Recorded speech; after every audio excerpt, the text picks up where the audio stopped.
Welcome to the December 19th Downtown Design Review Committee meeting. First item on the agenda is roll call. Anthony Black. Present. Corey Bates. Present. Gary Jones. Present. Julie Kriegel. Present. Deborah Richards. Present.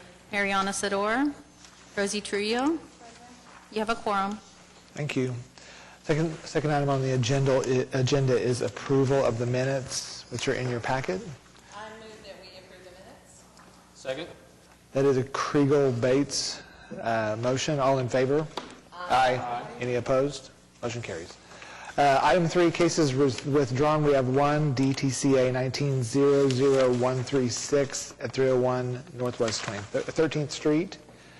Item 4 is continuance request, and I believe there is going... Staff received a request from the applicant for case 5A, which is DTCA 19-00127, and they have requested that that item be continued to the February 20th meeting.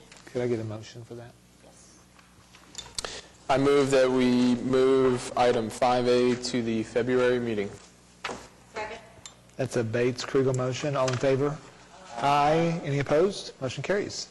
Item 5 is the consent docket. There is one item on the consent docket, and if there's no questions about it, I'll entertain a motion.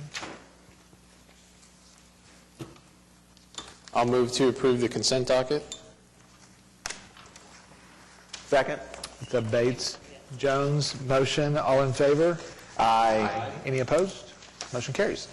So item 6 is cases for individual consideration, and item A is DTCA 19-00095 at 321 Northwest 8th Street. Is the applicant present? Okay. Would you like to...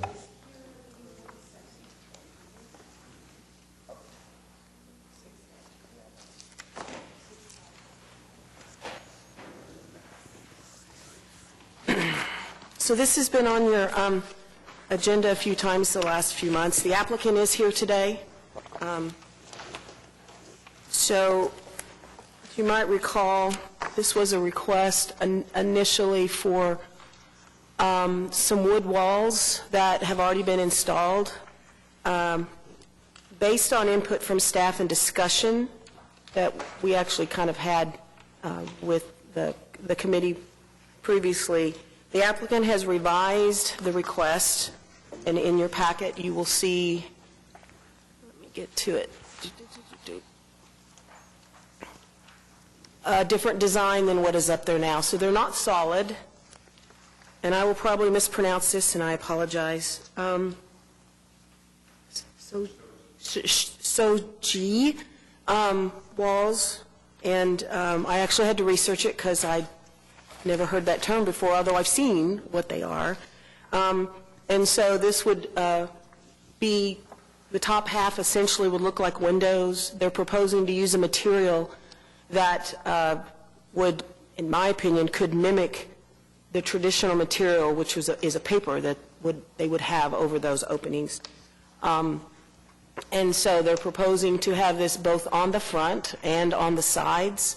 So instead of solid all the way up, which is what we have now, and I have pictures and I can go back and show you that, they're proposing to replace those with a material where there's still some openness, so it's not all closed in, so you would be able to see more inside it, see toward the building, which is set back quite a ways from the sidewalk. The other thing that they added in this one is, and let me go back and show, the original design in the front for the planter type areas where they've got some pea gravel, it has wood around it, which is, I don't know if they're one by something, it's very thin, and they have not lasted, and so then the gravel kind of spills out onto the sidewalk. And so with this request, they are also requesting that they come in and put concrete blocks with a cap around those, as it states here, the 8 by 8 by 16, so the big concrete blocks, and then have a cap on the inside of that, in that place. So you will notice in the items for consideration, we have the walls, we have the concrete blocks, and then the last thing is inside the space now, it's gravel, and they're wanting to be able to replace the gravel inside the walls with concrete. And then this will allow them to use this more of the year. So the applicant is here too. Staff is recommending approval of this. I think it goes more towards what we were hoping with the design. They listened to the conversations we had and changed it, so. Do we have any questions for staff? Laura, can you recap, like, what the solid wood walls got constructed?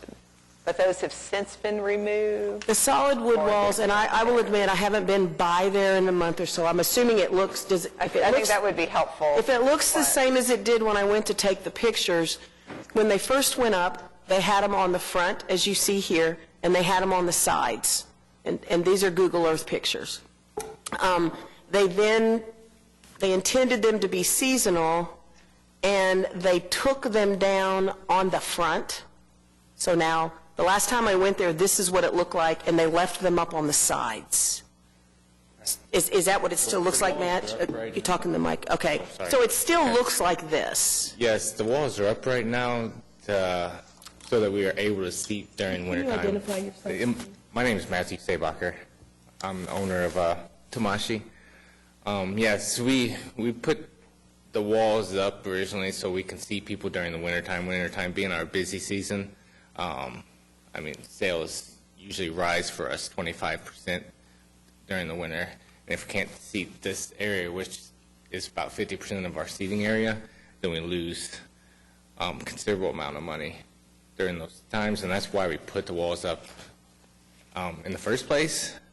But, I mean, obviously the walls, they weren't conducive to what the city wanted. So that's why we came back with what we did with the shoji style to allow transparency to the actual building and the patio itself, as you all see in those drawings that he put in there. So I guess the answer is those walls are still up at this time. The side walls, but not the front ones. The ones that face the street, you removed those several months ago. Okay. The ones that were here on the street face, they're gone. Or did you put them back up? Those are up. Okay, so I'm sorry. Those have been put back up since the last time I've been by there. Yeah. Okay. To allow those patio heaters to do their job.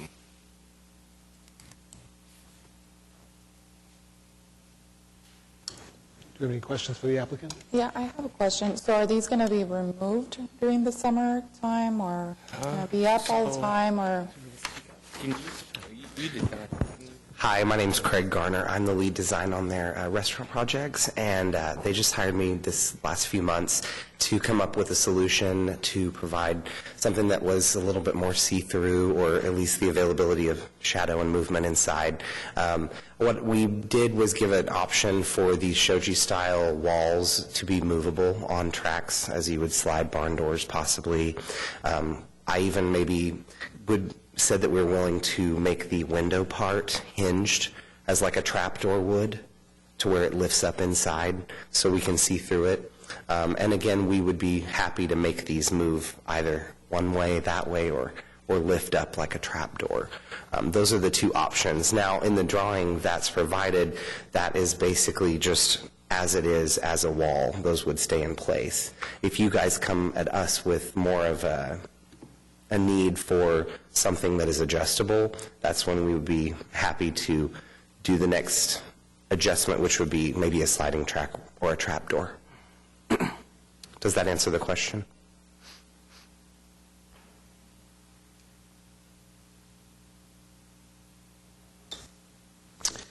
So I appreciate where this has gotten to compared to what's in place right now. This is certainly more open and more in style with, I think, the character that you guys are going for. With regard to the the front of the property, the concrete block, what is the finish of the concrete block, and then what is in the space that the concrete block is containing? I understand that question, and I would say that the concrete block is going to be made to match the building. The building itself is constructed out of that same concrete block and just painted white. So that was our plan, is to make it cohesive as far as, if you look up the side of the building, there is a concrete block bar that they built in the center of this patio. This wasn't something I did, but it's built out of that same kind of style, painted white.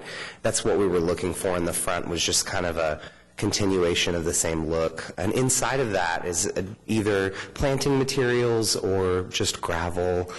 The rock garden idea is something they originally loved when they built their patio, although we noticed over the years that the rock didn't hold up like a concrete patio would. So keeping that in areas where guests, children in general aren't picking rocks up and throwing them, taking them away, or moving them, that would be maybe the one space to be able to put them. So it'll be, separate from the patio, but when you're entering, it'll give that kind of rock garden type feel. So when you say concrete block, I guess, so I see, so the sides are built, it's just a perimeter, and then you're going to put plants on the inside. Like more of like a planting bed area. Exactly. It's basically the function of a raised bed or a terrace. And then I mean, this is becoming kind of more permanent, and I guess I'm just wondering about just like general building code issues now that this is, I mean, it seemed like when it was originally in front of us, it just seemed like it's kind of a temporary summer solution. But are you guys right? Is the building right up against the property line? Because I'm also just thinking about the fire on the party wall. The majority of this is actually in the right-of-way. They will have to get a revocable permit. But not the front facade, but like the side facades? So if I remember correctly, I believe the property line goes all the way back to here, doesn't it? Your city right-of-way is right where that planter box This- is right there, and that's where we got the revocable permit, is Everything from there sidewalk forward is in the right-of-way, and they'll need a revocable.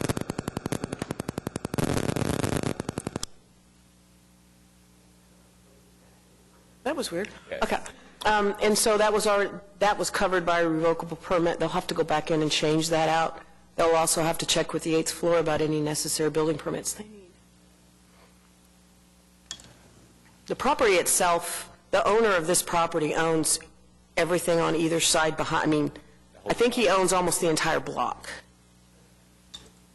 So after this goes through DDRC, you guys would submit a permit to planning to... They'd have to they'd have to check on revising the revocable permit and check with the 8th floor to find out what type of building permit they need as well. Yeah.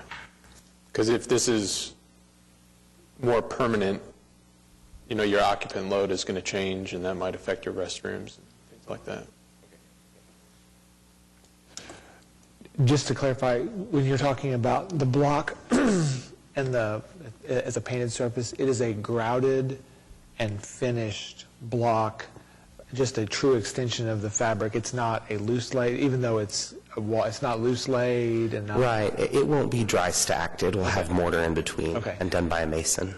And then my other question is, with respect to the polycarbonate panels, I know that you called out for those to be clear.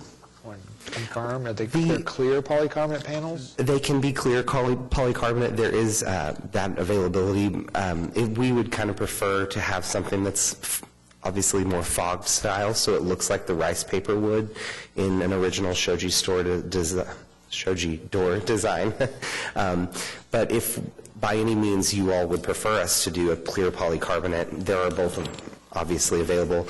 This product is actually a twin polycarbonate, so it's a little thicker and it has walls in between two pieces. Okay, it's a waffled polycarbonate style. That is a little different than what, just whenever I looked at the rendering, I was seeing it as initially open. that the intent of the rendering was an open space. But as I read it, I understand that it's polycarbonate, so I wanted to confirm it's clear and not white. Right. But you're saying that it's actually going to be more of a, what is the poly panel? Polygal. Like a polygal panel. Okay. Okay. Okay, that answers my questions. Do we have any other questions for the applicant? I think, going back to the polycarbonate panel, and it might, I mean, maybe you'll just look at some of the different samples, but I could imagine the clear might be the nicest. What I'm afraid of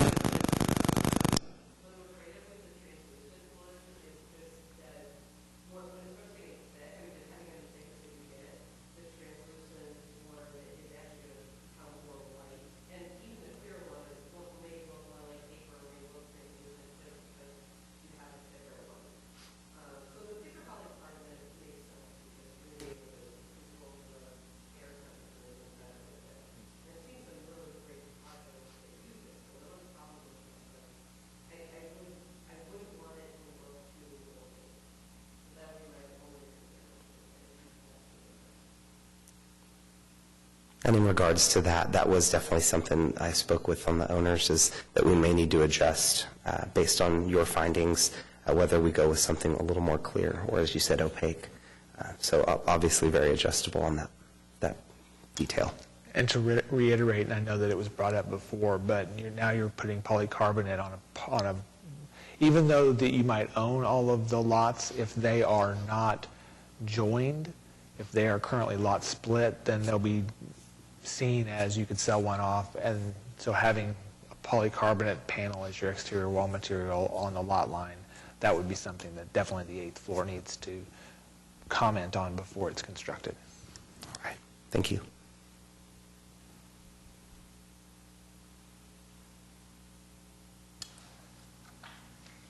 Are there any other comments for the applicant? And if not? So there, in the discussion, it seems like there's been some clarifications that have come out, in addition to what is listed in the application. Do all of those need to be referenced, or can the record copy of the meeting stand as a clarification? What I was going to say is I think since it was part of the discussion and there was acknowledgement of the different types, I think it would be very clear, and it'd probably be the best if you included that in any motion you make. Okay. Since I don't, I'm just, I'm stating what they had said, because mine says clear or glazed polycarbonate. Okay. So you could do your motion and have a condition and specify that, because I was just stating what they had on there.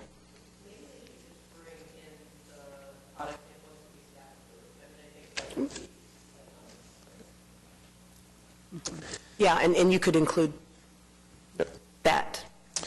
So I will move to approve the application on the basis that the project complies with the regulations and guidelines of the Downtown Design District Zoning Ordinance as referenced in Section C and D of the staff report with the following conditions.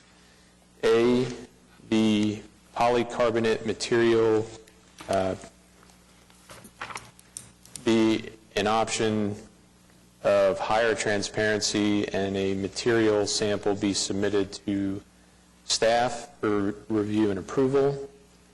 Condition B, the concrete blocks in front of the property are mortar set and finished painted white to match the existing CMU building. And C, the beds contained by the block are furnished as some sort of rock garden or with landscaping. I'll second. There's a Bates-Richards motion. All in favor? Aye. Aye. Any opposed? Motion carries. Thank you very much. Thank you. Thank you. Thanks. So item 6B is DTCA 19-00137 at 300 Southwest 3rd Street. Do you want to provide that one to us?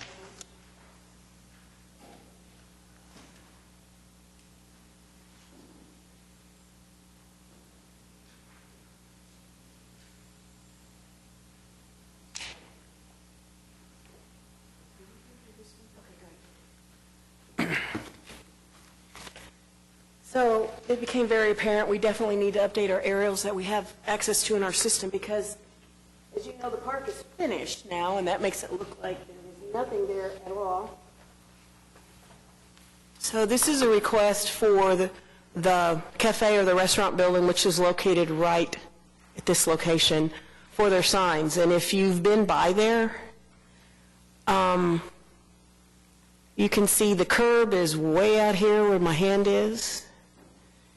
And the property line runs about right where all of these street trees are. And here's the building. So when they were trying to figure out where they were going to put their sign, you know, they have the trees to contend with. It's a long distance away from the curb. And so they have submitted a proposal to put it approximately where I've got this yellow right here, which is between two of the street trees that are there. And let me get to their design. The name of it is Spark. And they're proposing, there's the two street trees I showed, and they're proposing to put it in the middle. And you can see this distance all the way out to the curb. The traffic lights that are there are not operating yet, but obviously there's going to be I guess it's a mid-block crossing, although the street used to go through there. And so one could say, no, it's actually not a mid-block crossing because there is a street to the north. The reason that it had to come before you, because it's not too large, is because it's going to be in the right-of-way. Because the property line, as you can see, is back here, and they're proposing it to go here. So in our discussion that we had on this, it would be extremely difficult to see it if they put it back. I mean, it already is quite a distance away from the street. And so that in the information they provided that I had in your packet, that's what they talked about, how far away from the curb it is. So staff would agree that the only way it's going to be seen is if it is pushed forward like this. They're not putting it right on the curb. There is still ample room for the masses of people that we know have been there for events already, and that will be there for other events. There's room all around it for people to walk, so it's not blocking, in staff's opinion, it's not blocking pedestrian movement. But the applicant is here and can speak to this. Staff is recommending approval with the condition that they get the variance for it being located in the right-of-way. And then if you are so inclined to support that, then you would also need that second motion with your support to the Board of Adjustment. They have submitted their application to the Board of Adjustment, and it will go in January. So they are moving forward with this. Do we have any questions for staff? You said it's not too large, and I just wanted to, and maybe it's not, but I'm just looking at this, like this sketch of it, and maybe deceiving.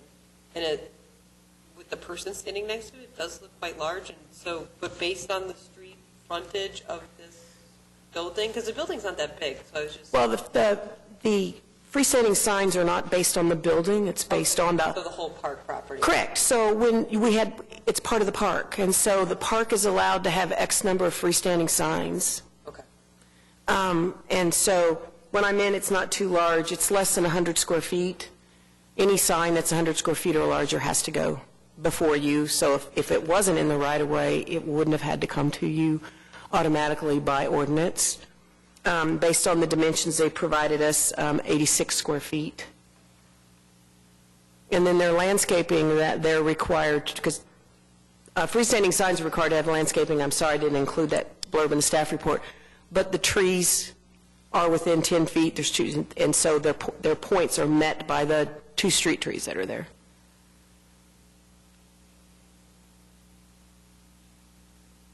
And the applicant is here if you have questions.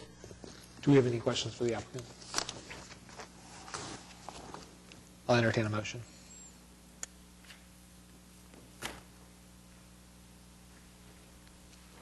Actually, and this isn't a motion, but I just want to make a quick comment about the location, which I as far as like where it falls on the building, which I just want to say that I like, and I want to point that out because I don't necessarily want it to move during some other process, but because it seems to allow the open areas of the building and where people might be moving a lot in and out of the building still to remain open.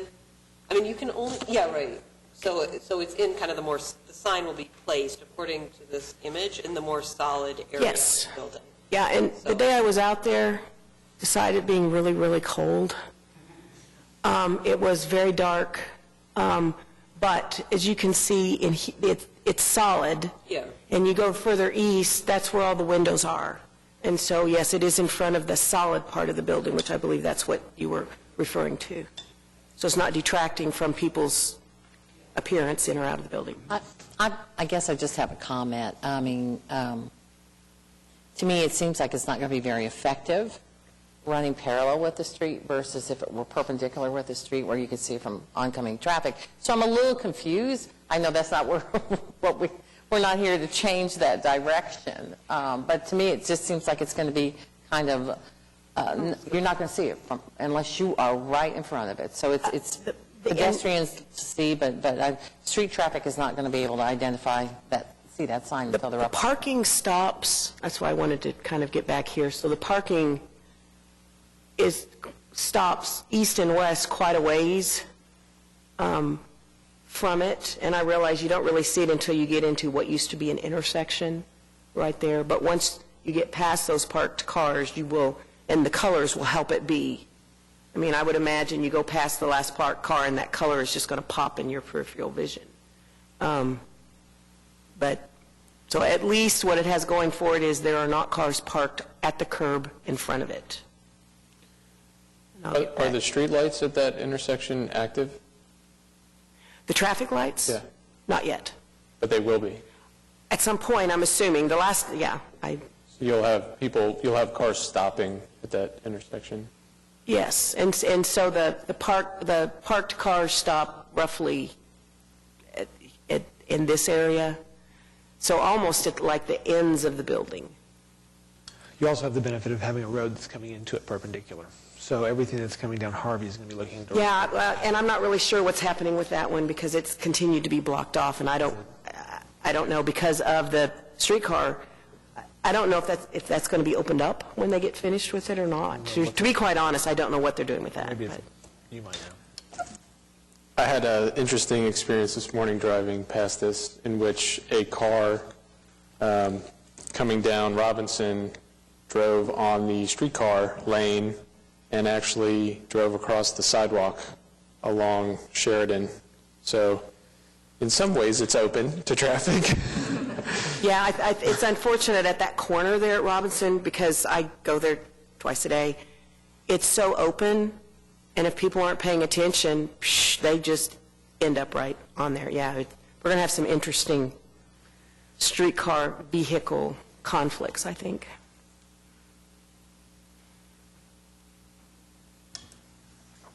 And the applicant might want to say something. I didn't mean to cut him off if he...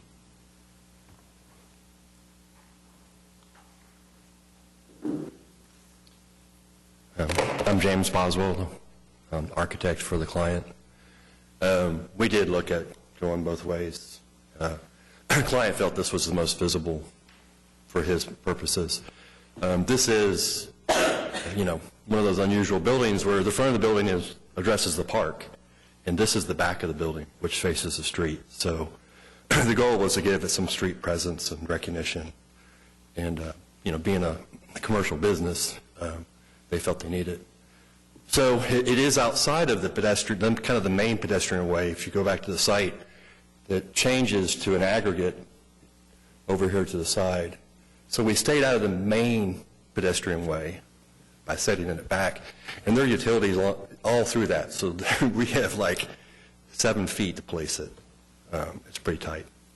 And we have started discussions with city utilities and O&G on the revocable permit that we're going to have to get. And being on the pedestrian, we wanted it to be somewhat interactive, so the scale is what we thought I told the client I see it being kind of a selfie kind of sign. Yeah. So it's going to be designed so, I mean, people can sit on it. It's going to be structural, so interactive. I just want to say that I really like it. I've been to other places, and they're starting to do this a lot. People can come in and take pictures, and it just kind of beautifies the city. So I really appreciate that I don't know if you had to do this, but I appreciate it that it's been done. So, you know, We were in Wheeler Park this summer doing a tour of residential projects, and the Oklahoma City sign is kind of inspirational. And, you know, there's a similar situation at Park House, where they face the park and the back of the building faces the street. Their sign's like right on the curb line, so we're obviously back from that.